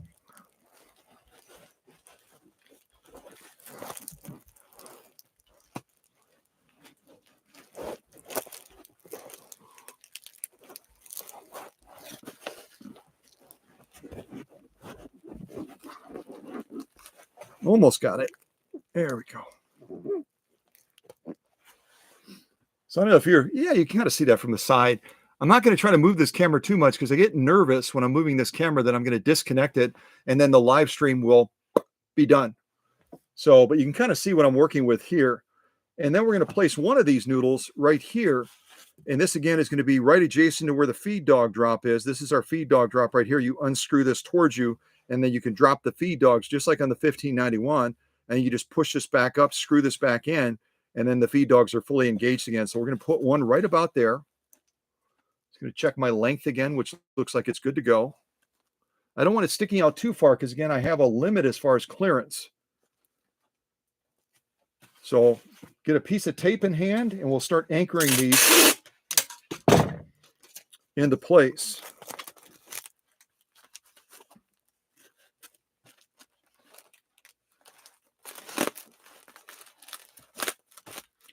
And that little fluff of bubble wrap that was just kind of floating at the very bottom from where we did our upper packing part, we're going to eventually tag that to these noodles as well. So it's all going to be anchored from top down, and there won't be any loose spots or any soft spots on it at all.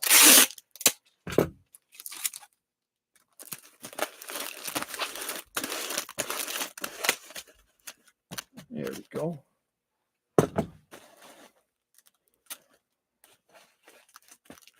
I am going to make a quick little adjustment on this one real quick. I think it's probably just a couple millimeters too long. Where's my cutter? I'm going to real carefully just take a little bit of an edge off of this. I was kind of guessing that it might be just a hair too long when I was looking at it, but I left it alone. So I'm just going to take a little bit of this off and very, very carefully, surgically cutting through there, and then kind of pull this back like that so I can cut that little edge right there. So this is all that I just took off right there. You can kind of see that. That's probably the equivalent of, where's my little measure? My caliper. We probably just took off just shy of 20 millimeters. As I was looking at it, it was just sticking out oddly a little bit further than it probably should be. So before I attach this other one, I'll go ahead and shorten this one as well. Let's see, about around, we'll do it like this.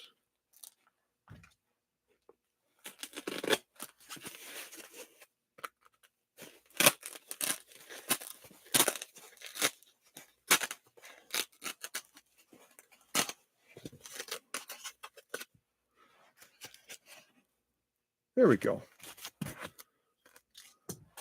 The carpenter's rule, cut once. What is it? Measure twice, cut once, right? I didn't measure, I just eyeballed it. So I had to eyeball it once, and then I had to cut it twice.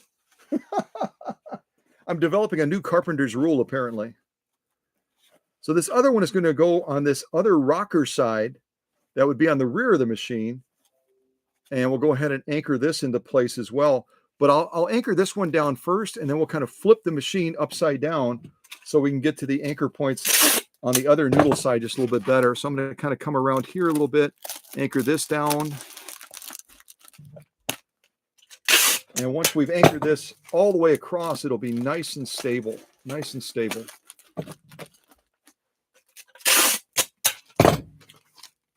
And also it'll give it a real nice platform to ride on.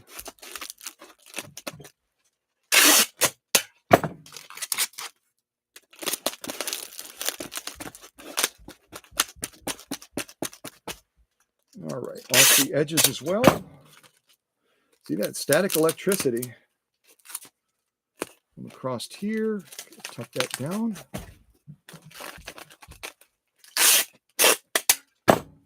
There's that static electricity again. Right there. When I'm coming over here, I'm coming really, really close so that there's no wiggle room for it. And a little bit of extra anchor point over there.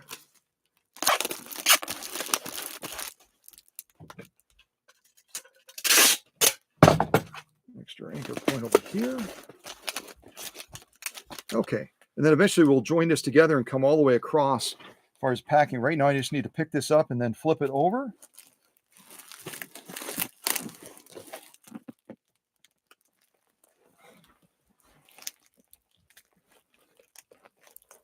And it is a heavy machine, but I'm used to lifting machines, so it's really not a big deal to me. Yeah, we'll go right there with that. That'll give us a good position for it.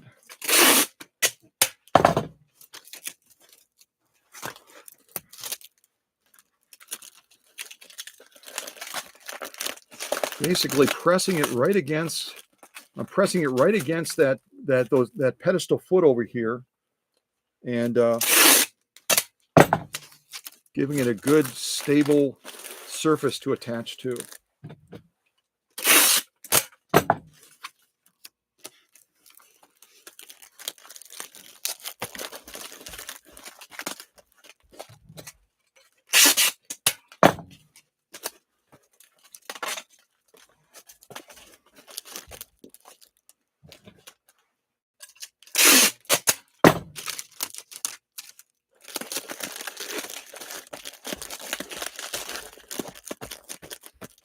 Okay,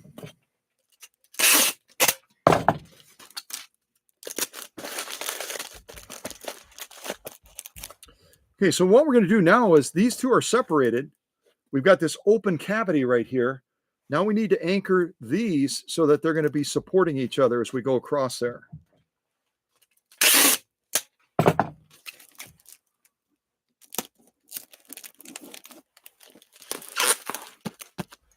And we'll start to make these a single unit as well.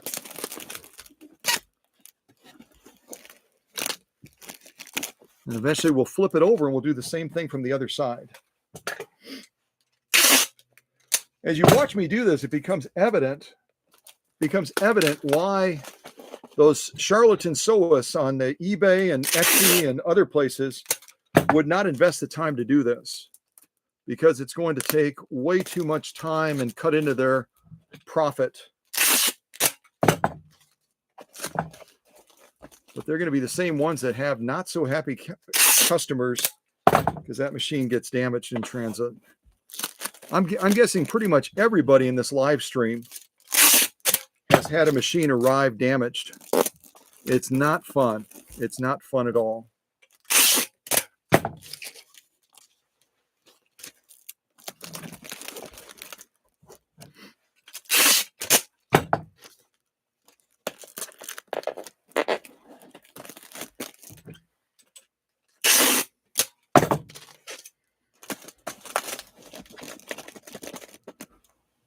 I'm going to risk, if we end the live stream, it's my fault because I'm moving the camera. I hope I don't. Kind of see what I'm working with here. There we go.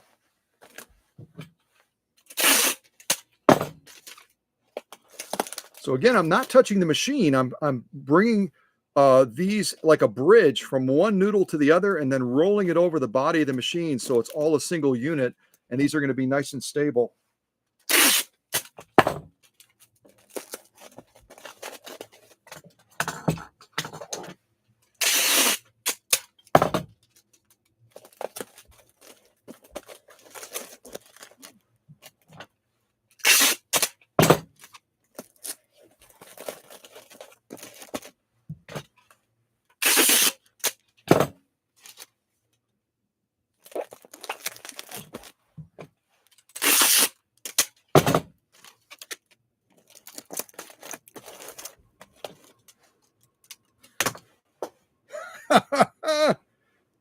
That tape is sticky.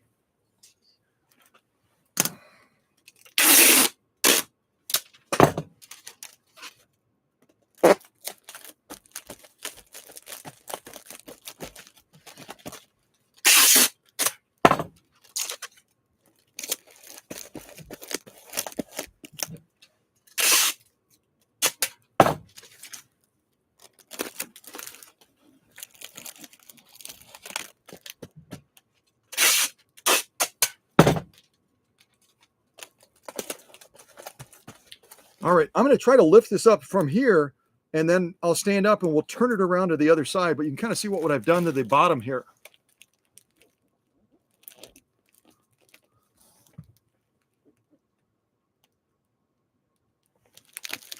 All right, so let me turn this around, and then we'll reinforce this other side.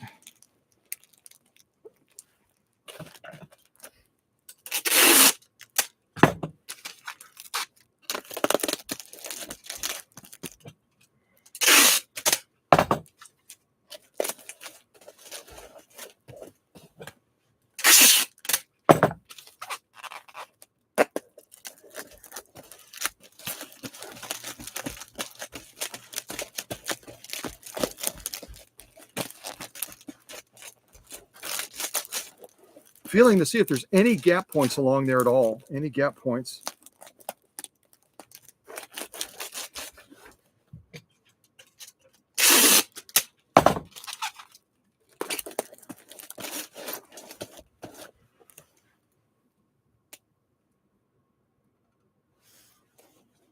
You can actually see it nicely. I'm looking at the laptop right now. So this is all fortified now. We've got probably about 4 to 6 layers of tape across there. Just going to add one more because I just caught a little bit of a rough edge of it. And this is stable enough now as a platform. It's elevating the machine so that it's not riding with any part of the machine touching the bottom of the case. It's going to be floating on these two noodles. And if we I'll lift it like this towards me, kind of hold on to it for a moment, move these out of the way. Yep, I've got it right. That's the back of the machine. So if you kind of look at it now, it's sitting on those two noodles and it's raised up from the bottom of the machine, probably a good, well, you can look at that right there, probably a good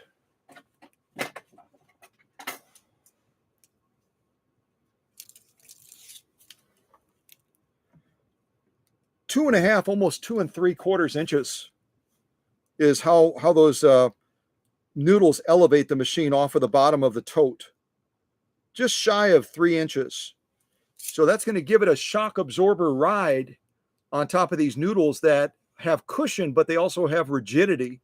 And with the cushion and rigidity, they're not going to collapse like certain packing materials might. And then all of a sudden, as you've seen in some of the unboxings I've done, the pedestal feet are poked all the way through the bottom, and they're basically banging against the bottom of that cardboard box or whatever the customer has shipped the machine in. Here, these are going to have cushion, but also rigidity, so that it's going to be floating all the way to Haganam. Did I get that right? Haganam. It's going to be floating all the way to Haganam, Connecticut on like a cloud, almost like a floating cloud with these two noodles elevating the machine and giving it that cushion ride. I'm going to write front and back on there real quick before I forget. And then I'll rotate it around so you can see it from different angles. And then I'm going to be ending the live stream because the next thing, I'll tell you exactly what I'm going to do. The next thing I'm going to do is I'm going to pack the book and the accessories and other things like that. And then I'm going to slide this into the 18-gallon tote. And I'm going to cinch it down with stretch wrap and packing tape.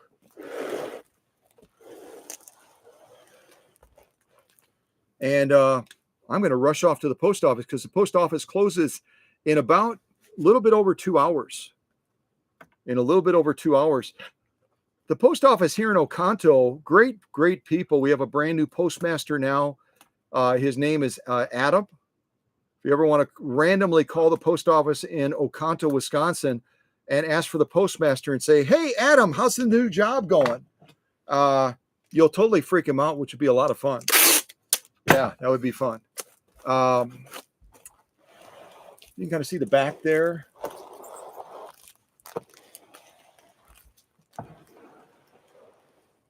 Yeah. So we've done, I think, a brilliant job of ensuring that this Rolls-Royce of Singers travels at 1,100 miles. It's going to be on a cushy ride, like shock absorbers and struts on a car, just making it float up and down nicely. And the final things I need to do is, even after I've done really carefully around there, I'll go around the bottom with tape as well to anchor that even harder to make sure those noodles can't pivot or shift in any way, compromising that stable platform that we've given to this packing job. And then like I said, I'll slide this into the tote. I'll pack up the other items that have to go with it, slide those in, create a fortified area around it with packing peanuts. And then I'll get that lid on, and I'll do all my final magic to make sure that it's secure. And then put all my fragile stickers on there. Or if you like the movie The Christmas Story, I think at the holiday times that they show with Darren McGavin, Fragile. These are my Fragile stickers. And then I'll ship this off because I know that John is very excited to get it and put it into use. And again, if you missed the live stream on this machine to see what the capabilities, the real capabilities of a fully restored 201-2R, you got to watch that live stream. It's crazy. No matter what I put underneath the presser foot of this machine, I could not challenge it. Could not challenge it. Yeah. So there you go.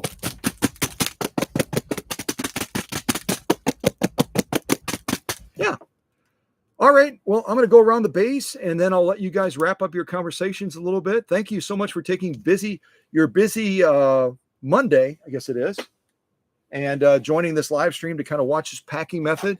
I know that many, many others will watch this later and will gain knowledge on how to better protect their machines, which is what it's all about, right? And I hope the rest of your week goes well. I might do a live stream tomorrow. I might on a Husqvarna that came from Minnesota that had all kinds of problems going on with it, including a busted cam adjuster on the front that required 5.5 hours of labor to get all the parts off, to get to the broken part, and then install a new part, and then put all those other parts back on again. About 5.5 hours. It's a major, big job. But that's the way it is. Just like working on cars, sometimes your mechanic working on your car will have to take off 5 or 6 parts to get to the one part that is broken or that failed, and then they have to put all those parts back on again. It's just the way the car is built. It's just the way the sewing machines are built as well, where you encounter that, where it becomes a major labor job in order to save that machine. But it's worth it, isn't it? We've got to save our machines. Our vintage machines don't belong in the dump, where eventually these packing materials will probably end up as well. Yeah. All right. Take care, everybody. God bless you. Thank you to Susie. And I haven't looked at the live chat for a long time.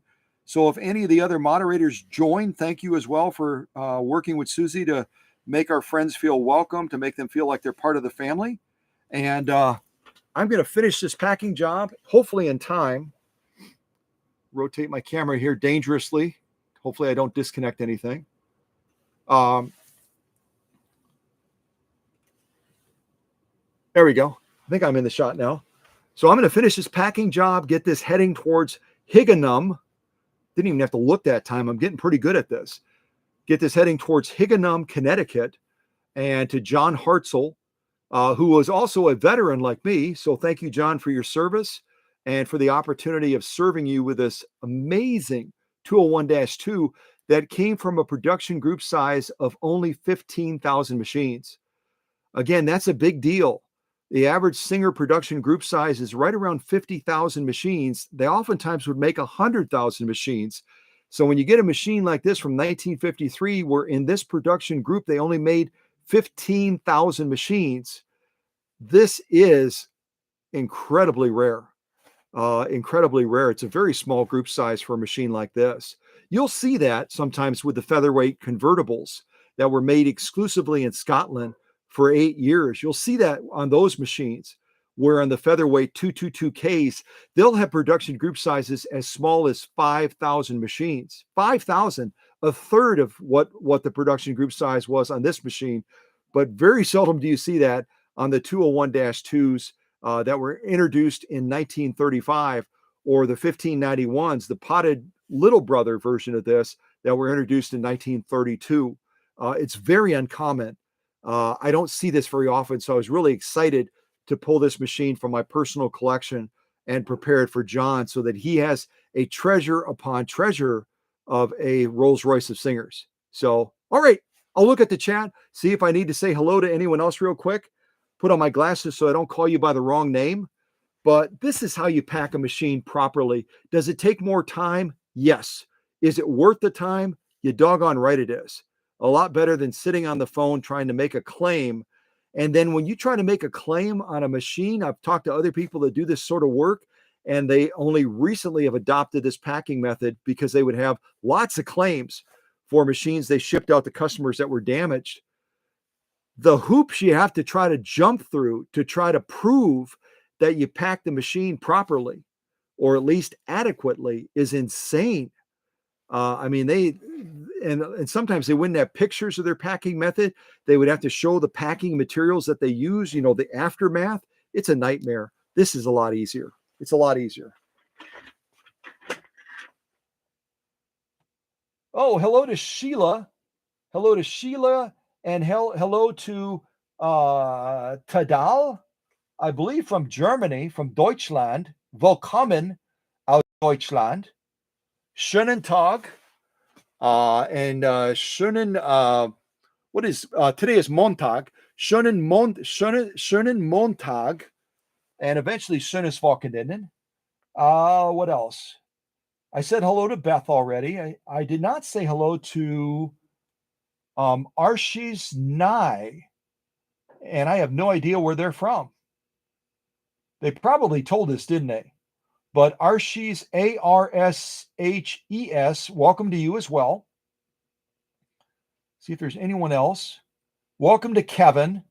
Kevin Orr. Just trying to see the ones that I didn't say hello to already. Kevin Orr, there he is. I think I said hello to everyone else. Everyone else was earlier in the live stream. Yep, there's Sheila again. There's Beth. Said hello to Susie already, part of my leadership team.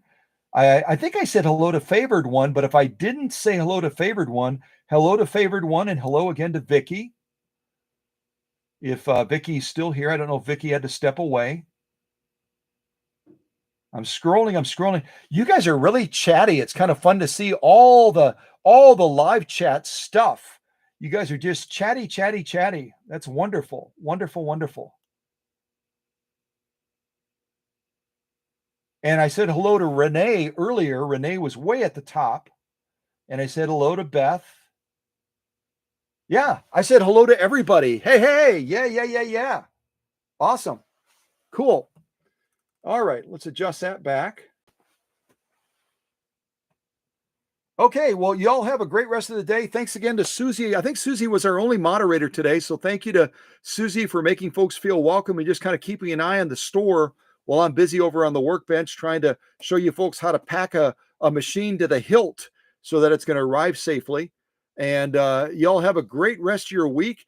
Again, I might do a live stream tomorrow on a Husqvarna Model 6020 that came out of Minneapolis or out of Minnesota. I shouldn't say Minneapolis. It was in another city in Minnesota, Viking country. I guess I'll have to see if I can pack that machine eventually with a purple packing noodle so that I'm sending it back to Viking country with the Viking colors of purple. Otherwise, I'll be a rebel and I'll put green ones on there just to say Packer, Green Bay Packer colors going back to Minnesota. Yeah, I might do that. You never know. So take care, everybody. God bless and have a great rest of your week. I might do that live stream. So just kind of watch for it. We might do that 60-20. If I can't do it tomorrow because I have customers in the workshop, I'll do it sometime before Friday. I'll do it before Friday for sure.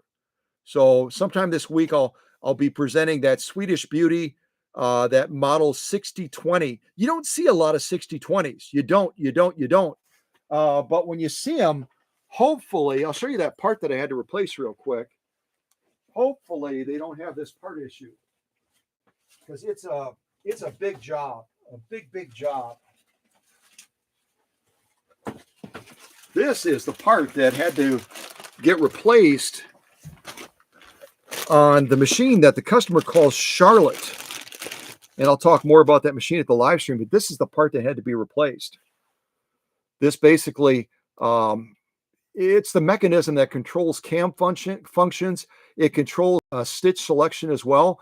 And unfortunately, what happens over time is these cast teeth, if you can see that in the shot, these cast teeth become more brittle. And as you're turning that controller back and forth, changing between stitches and you're selecting different cam functions, these little teeth can get broken off because they're like a worm gear butted up against other metal teeth. And if they get dried, if they get, a little bit stiff, if the machine hasn't been used in a while, these little teeth can crack right off, which is what happened.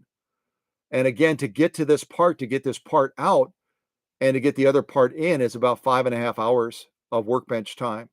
So it adds to the bill. I try to be as efficient as I can, but it's like working on a car. If you have to get to that broken part to get other parts off, it's just the nature of the beast. I mean, you can't avoid it. I mean, it just, I wish I could snap my fingers with workshop magic and say, oh, wow, that was quick.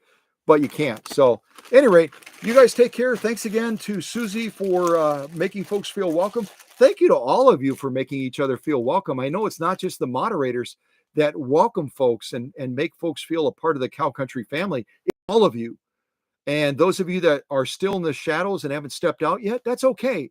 When you feel comfortable, step out, introduce yourself. We're so excited that you're here, and we'll be equally excited to welcome you once we meet you, in a sense, face to face. So I hope you found this packing helpful so that you can know what to do to safeguard our treasures, right? Yeah. All right. Class is dismissed. Take care, everybody. I'll just leave the live stream running for a little bit longer because the chat will time out a short time after I end the live stream. And if you all are saying goodbye or hello to folks, I'll just go around the base so I don't forget to do that. And then I'll end the live stream.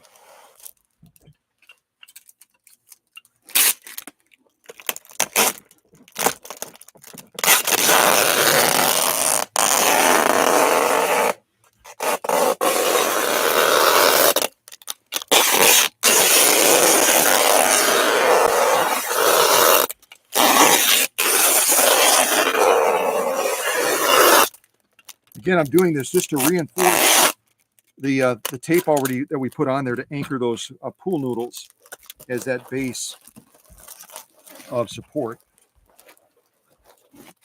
Just kind of show you the bottom real quick as well.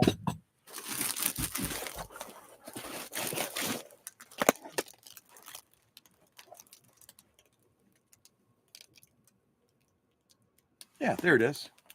This again is nice and strong. We reinforce that as well. These are our resting points for the machine now. So no part of the machine is going to be touching the bottom of that tote with that bed of peanuts around it. It's just going to be floating 1,100 miles all the way out to Haganom, Connecticut. It took me almost the entire live stream to not have to look at the card to remember that very unique city name that John Hartzell is from. But I finally got it.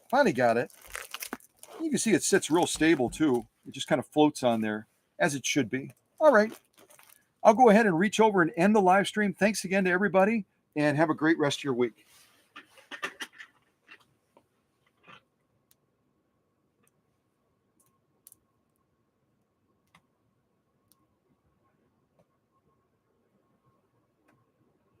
My German's not bad. Well, vielen Dank. Yeah, it's my Deutsch aktiv is Zozo. Yeah. Not fantastic. All right. Clicking, ending the live stream. The chat will stay live for a little bit. So if you're still chatting with someone, or you want to say goodbye, or you want to post something in the live chat, it'll stay active for a little while. So God bless everybody. Take care.